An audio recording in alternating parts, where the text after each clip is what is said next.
China में प्रधानमंत्री मोदी और व्लादिमीर पुतिन की सीक्रेट टॉक्स की कौन सी स्टोरी चाइना के अंदर ट्रेंडिंग के ऊपर चल रही है? एससीओ समिट के बाद अमेरिका ने भारत के ऊपर क्या बोला है? डिजिटल पेमेंट्स के मामले में भारत ने कौन सा रिकॉर्ड तोड़ दिया है और भारत की सरकार कौन से देश की मदद करने के लिए सामने आ गई है? काफी सारी इंपॉर्टेंट अपडेट्स आ रही हैं जो आपको टेलीविजन न्यूज चैनल्स के ऊपर भी देखने को नहीं मिलेंगी, इसलिए वीडियो को एंड तक देखिएगा। सबसे पहले बात करते हैं एससीओ समिट के बारे में, क्योंकि चाइना से काफी सारी रिपोर्ट्स आ रही हैं और इनमें जो इंपॉर्टेंट डेवलपमेंट्स हुई हैं हम उनके ऊपर बात करेंगे। सबसे पहले तो आपकी जानकारी के लिए बता दूं कि प्रधानमंत्री मोदी चाइना से वापस भारत आ गए हैं और आज दिन में चाइना में एक एससीओ प्लस समिट भी हुआ है। इस समिट में एससीओ की 10 मेंबर कंट्रीज के साथ साथ Nepal, Maldives, Indonesia, Malaysia, Egypt, Turkey जैसे 10-12 और कंट्रीज के प्रेसिडेंट और प्राइम मिनिस्टर शामिल हुए थे, जिनको चाइना ने गेस्ट के तौर पर इनवाइट किया था। एससीओ प्लस समिट में Vladimir Putin, Xi Jinping, Erdogan वगैरह दुनिया के 20 से 22 देशों के लीडर्स शामिल हुए थे, लेकिन प्रधानमंत्री मोदी ने एससीओ प्लस समिट को अटेंड नहीं किया है और भारत को यहाँ पर रिप्रेजेंट किया हमारे foreign secretary Vikram Misri sir ने। प्रोटोकॉल्स के अकॉर्डिंग प्रधानमंत्री मोदी की एब्सेंस में विदेश मंत्री जयशंकर सर को ये समिट अटेंड करना था, लेकिन जयशंकर सर हेल्थ इश्यूज के कारण पहले इस दौरे के ऊपर प्रधानमंत्री मोदी के साथ नहीं गए थे, इसलिए foreign secretary Vikram Misri sir ने एससीओ प्लस समिट में भारत को रिप्रेजेंट किया। इसके साथ ही एससीओ फैमिली फोटोज की बात करें तो चाइना से 2 पिक्चर सामने आ रही हैं। एक फैमिली फोटो है डिनर से पहले सभी इनवाइटेड लीडर्स का और दूसरी पिक्चर है एससीओ मेंबर कंट्रीज की। दोनों ही फैमिली फोटोज में चाइना ने चाइनीज प्रेसिडेंट शी जिनपिंग और व्लादिमीर पुतिन को साथ में खड़ा किया, लेकिन प्रधानमंत्री मोदी को एक पिक्चर में 4 स्पॉट लेफ्ट साइड के ऊपर और दूसरी पिक्चर में 1 स्पॉट राइट साइड के ऊपर खड़ा किया गया। अब चाइना चाहे तो व्लादिमीर पुतिन, शी जिनपिंग और प्रधानमंत्री मोदी को एक साथ खड़ा कर सकता था। इससे अमेरिका और वेस्टर्न कंट्रीज को रिक ट्रायो का यानी कि रशिया, इंडिया और चाइना की ट्रायलेटरल कॉपरेशन का मैसेज भी भेजा जा सकता था, लेकिन चाइना ने ऐसा नहीं किया और प्रधानमंत्री मोदी को बिल्कुल साथ ना पोजीशन करके चाइना एक मैसेज देने की कोशिश कर रहा है कि ऐसा नहीं है कि चाइना अचानक से भारत के सामने नतमस्तक हो जाएगा। हालांकि एससीओ समिट से कुछ ऐसे विजुअल्स आए हैं जहां पर प्रधानमंत्री मोदी, शी जिनपिंग और व्लादिमीर पुतिन तीनों लीडर्स ने गैलरी में आपस में इनफॉर्मल टॉक्स भी किए हैं और ये पिक्चर्स इस समय अमेरिका के थिंक टैंक्स को काफी चुभ रही होंगी, लेकिन ये सारी ऑप्टिक्स की गेम है।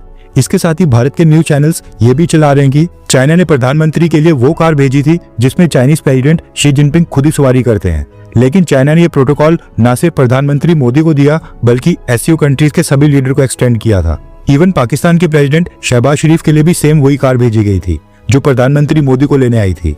इसके साथ ही बात करें एससीओ समिट की ज्वाइंट डिक्लेरेशन के बारे में, तो पहलगाम हमले को ज्वाइंट डिक्लेरेशन में शामिल करवाना भारत की डिप्लोमेटिक विन के रूप में देखा जा रहा है। लेकिन एक और बात नोट करने वाली ये भी है कि सामने से पाकिस्तान ने भी जाफर एक्सप्रेस ट्रेन हाईजैकिंग के मामले को एससीओ की ज्वाइंट डिक्लेरेशन में शामिल करवा दिया है, जिसको लेकर पाकिस्तान का कहना है कि भारत की इंटेलिजेंस एजेंसी रॉ ने हमला करवाया था, इसलिए पाकिस्तान भी एससीओ ज्वाइंट डिक्लेरेशन में जाफर एक्सप्रेस को शामिल करवाकर इसको अपने लिए बड़ी जीत मान रहा है। एससीओ समिट में जो सबसे पॉजिटिव बात भारत के लिए रही वो थी प्रधानमंत्री मोदी जी और रशियन प्रेसिडेंट व्लादिमीर पुतिन के बीच का तालमेल और दोनों लीडर्स की केमिस्ट्री और ये अंडरस्टैंडिंग जो दुनिया के काफी कम देशों और कम लीडर्स में देखने को मिलती है।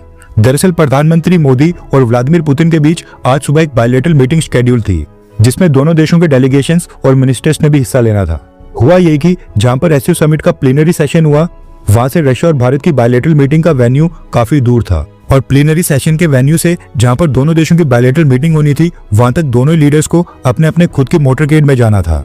अब जो रशियन प्रेसिडेंट व्लादिमीर पुतिन का मोटरकेड था वो प्रधानमंत्री मोदी से पहले ही उस मीटिंग के वेन्यू की ओर जाने वाला था, लेकिन एंड मोमेंट के ऊपर रशियन प्रेसिडेंट व्लादिमीर पुतिन ने वेन्यू की ओर जाने से पहले एक स्पेशल जेस्चर शो किया और प्रधानमंत्री मोदी को इनवाइट किया कि मोदी जी उन्हीं की कार में बैठकर उन्हीं के साथ वेन्यू तक ट्रेवल करें। अब क्योंकि सब कुछ अचानक से हुआ और प्रधानमंत्री मोदी पुतिन के बाद जाने वाले थे, इसलिए व्लादिमीर पुतिन को 10 से 15 मिनट तक कार में प्रधानमंत्री मोदी का वेट भी करना पड़ा। भारत ने व्लादिमीर पुतिन की रिक्वेस्ट को एक्सेप्ट कर लिया और प्रधानमंत्री मोदी वेन्यू तक प्रेसिडेंट पुतिन के साथ उन्हीं की कार में ट्रेवल करने के लिए गए। वेन्यू तक 45 मिनट का समय लगा एंड इस दौरान दोनों देशों के लीडर्स ने काफी सारी इनफॉर्मल टॉक्स भी किए हैं, जो केवल इन्हीं दोनों लीडर्स को पता है कि आपस में क्या बात हुई होगी। अब ये भी काफी इंपॉर्टेंट डेवलपमेंट है, क्योंकि प्रधानमंत्री मोदी तो चाइना द्वारा लॉट हुई कार में ट्रेवल कर रहे थे, लेकिन व्लादिमीर पुतिन चाइना में अपनी खुद की कार लेकर आए थे।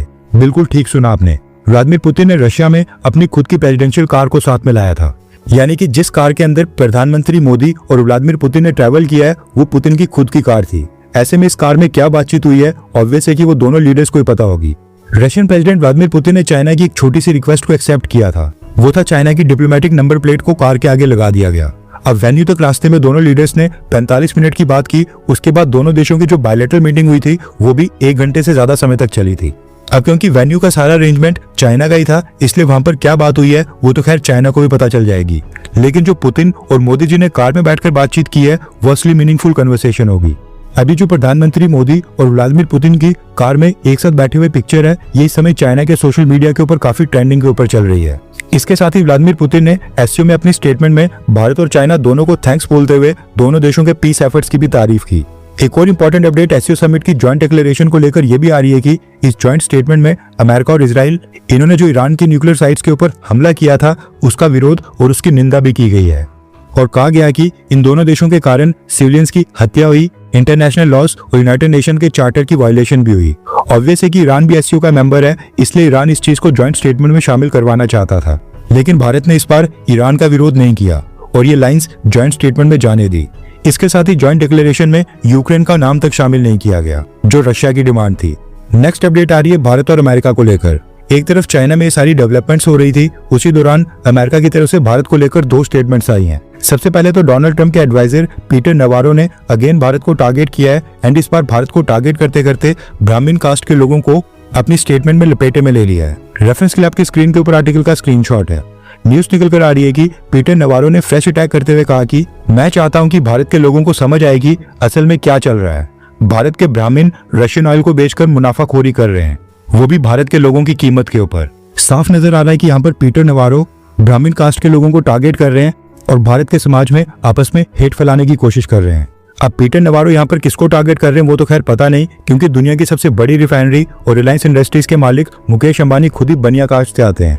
पीटर नवारो के साथ साथ अमेरिका के secretary of state Marco Rubio ने भी अभी कुछ ही घंटे पहले भारत के ऊपर एक बयान जारी किया है, जिसमें अमेरिका के विदेश मंत्री ने कहा है कि हमारे दोनों देशों के लोगों के बीच जो पुरानी दोस्ती है, यानी जो पीपल टू पीपल टाइज है, वो हमारी पार्टनरशिप की सबसे बड़ी ताकत है, और यही हमें आगे बढ़ने और अपने इकोनॉमिक रिलेशनशिप को जो दोनों देशों के बीच का पोटेंशियल है उसको अचीव करने के लिए पुश करता है।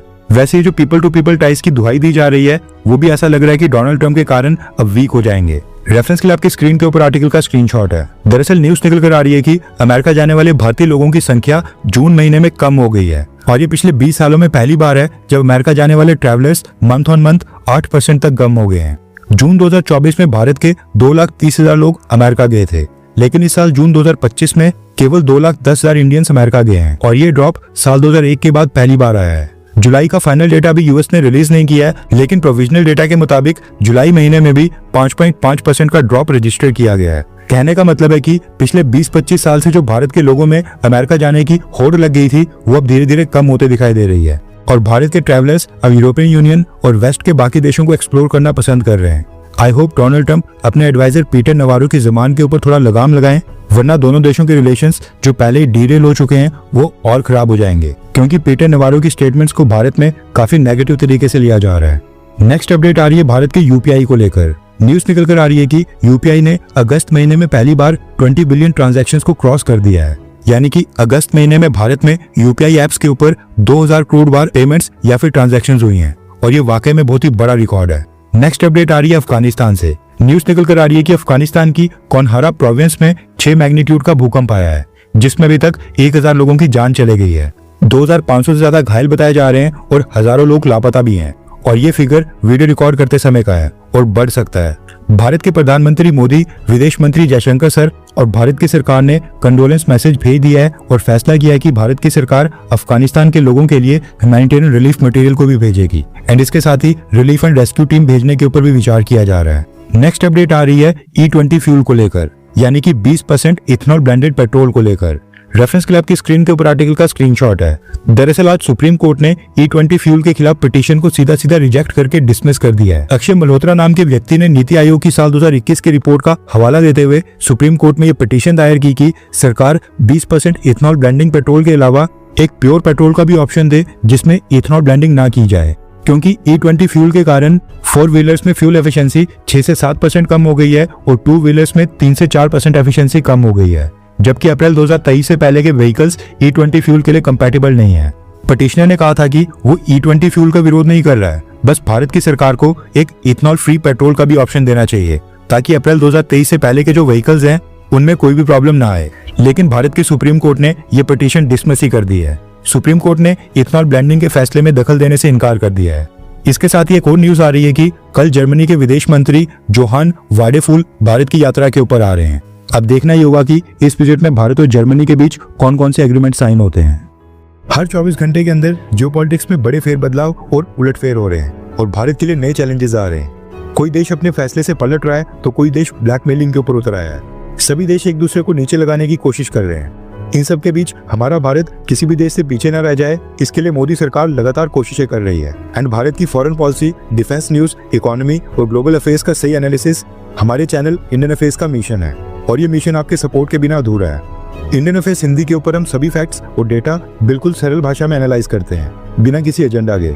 अगर आप चाहते हैं कि इंडियन अफेयर्स का सही और ऑथेंटिक एनालिसिस आप तक लगातार पहुंचे तो इस वीडियो को लाइक करें और हमारे चैनल इंडियन अफेयर्स को सब्सक्राइब करके बेल नोटिफिकेशन ऑन करना मत भूलिए। आपका एक लाइक हमारे चैनल को ग्रो करने में काफी मदद करेगा और एक सब्सक्राइब ये सुनिश्चित करेगा कि आप किसी भी इंपॉर्टेंट अपडेट को मिस ना करें। अगर आपने हमारे चैनल को पहले से सब्सक्राइब किया है तो दिल से धन्यवाद। जय हिंद, वंदे मातरम।